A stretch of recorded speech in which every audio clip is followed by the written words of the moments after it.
Pamokos susijusios su retrogradinėmis planetomis jūsų asmeninėje astrologinėje lentelėje. Retrogradinės planetos yra žymimos R raidele arba RX prie tos planetos. Taigi, jeigu turite tokią planetą, kokią pamoką jums reikia išmokti šiame gyvenime?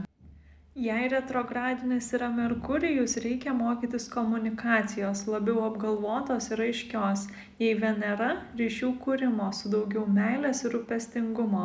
Jei Marsas – apsigynimo ar gebėjimo pakovoti, su daugiau drąsos ir ryžto.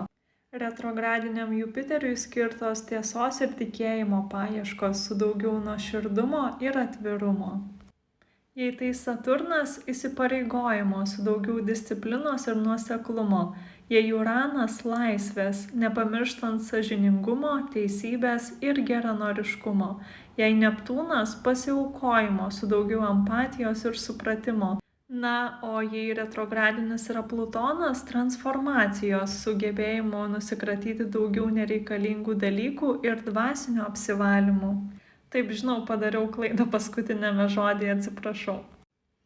Na, o jei retrogradinis yra Chaironas, tai netobulumo, su leidimu sau būti pažeidžiamam ar pažeidžiamai.